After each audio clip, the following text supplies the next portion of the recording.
Personne ne s'attendait à un tel revirement, et pourtant, les rumeurs semblent se confirmer. Céline, la grande championne des 12 coups de midi,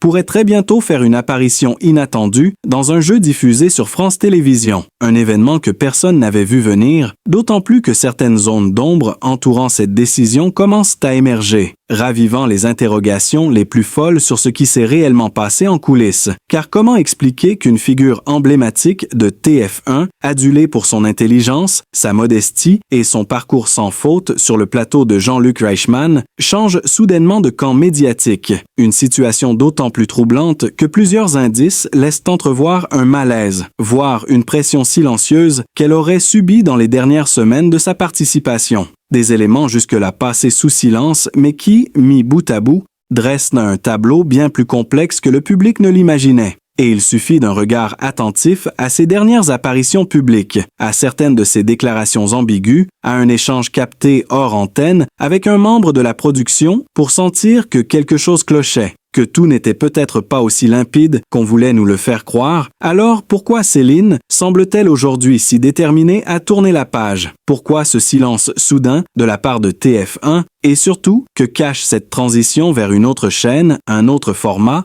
un autre univers télévisuel? Tout cela soulève bien plus de questions que de réponses, et ce n'est que le début d'une affaire qui pourrait bien bouleverser l'image que l'on avait de ce jeu mythique et de sa championne adorée, car derrière les sourires se cache peut-être une vérité bien plus amère qu'on ne le soupçonnait, une vérité que vous découvrirez dans les prochaines minutes, mais avant d'aller plus loin, n'oubliez pas de vous abonner à la chaîne pour ne rien manquer de cette enquête inédite, où chaque détail compte et où la réalité dépasse parfois la fiction.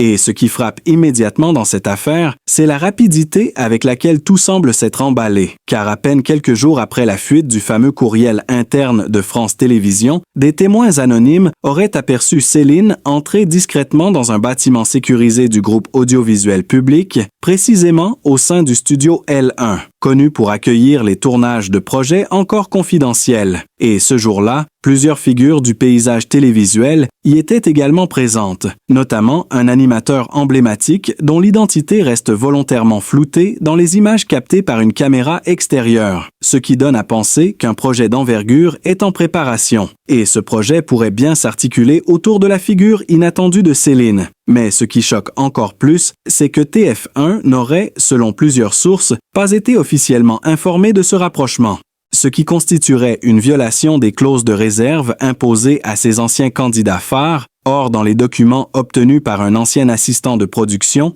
il apparaît clairement qu'une période de gel médiatique de 12 mois était exigée à tout grand champion avant toute apparition sur une chaîne concurrente, ce qui signifie que Céline aurait sciemment décidé de rompre ce contrat tacite, quitte à s'exposer à des poursuites ou à une campagne de discrédit. Et justement, plusieurs observateurs notent que des comptes anonymes sur les réseaux sociaux, pourtant inactifs depuis des mois, se sont subitement réactivés pour relayer des messages visant à nuire à l'image de Céline, certains évoquant des montages truqués, des coulisses réécrites, voire une manipulation de la production pour favoriser sa progression dans le jeu. Des accusations graves, non prouvées, mais qui tombent à un moment hautement stratégique, ce qui pousse certains à soupçonner une volonté de sabotage, car dans ce milieu ultra compétitif, un départ comme celui de Céline ne se fait jamais sans heurts. Mais ce qui interroge le plus, c'est une séquence récemment mise en ligne par un spectateur anonyme, extrait d'une ancienne émission jamais rediffusée, où l'on entend très distinctement Céline murmurer à l'oreille d'un technicien une phrase glaçante.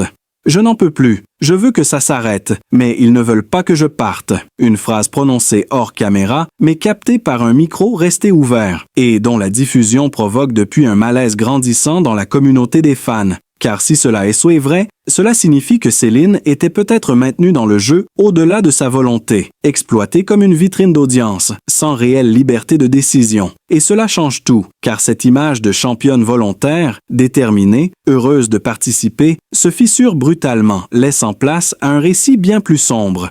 Celui d'une femme peut-être piégée dans une machine médiatique plus forte qu'elle, Et si l'on en croit les confidences récentes d'un proche membre de son entourage, Céline aurait même envisagé d'arrêter totalement la télévision après son départ. Mais une offre inattendue de France Télévisions l'aurait convaincue de continuer, à condition que cette fois-ci, elle garde le contrôle total sur son image, ses propos et ses choix. Or, cela est totalement incompatible avec le modèle de fonctionnement des jeux classiques, comme les 12 coups de midi, où chaque élément est millimétré, scénarisé, validé à l'avance. Et dans cette logique, son apparition prochaine sur le service public pourrait bien marquer une révolution dans la manière dont on conçoit les jeux télévisés en France, car il ne s'agira plus seulement de répondre à des questions, mais peut-être de témoigner, de revendiquer, de raconter une autre vérité, plus intime, plus dérangeante aussi. Et ce que Céline pourrait révéler sur les semaines ayant précédé son départ, sur les pressions reçues, sur les moments de solitude, pourrait ébranler non seulement TF1, mais aussi l'image même de ces formats que l'on croyait inoffensifs.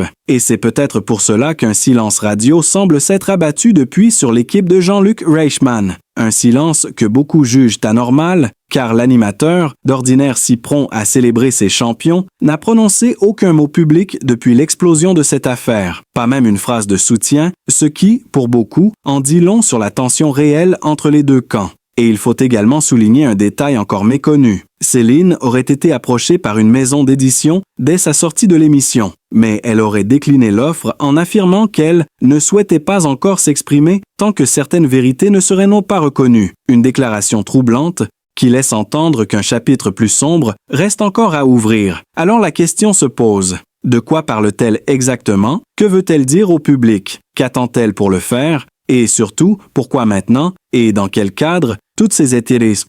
Ces interrogations resteront en suspens encore quelques jours, mais les signaux sont clairs. Quelque chose de plus grand se prépare et cela pourrait bien faire éclater au grand jour les rouages secrets d'un système bien plus complexe qu'il n'y paraît. Alors si vous ne voulez rien manquer de la suite de cette affaire hors norme, si vous souhaitez découvrir les documents, les témoignages et les révélations que nous avons encore sous le coude, abonnez-vous dès maintenant à cette chaîne. Activez la cloche de notification car la vérité, la vraie, arrive et elle pourrait bien tout changer.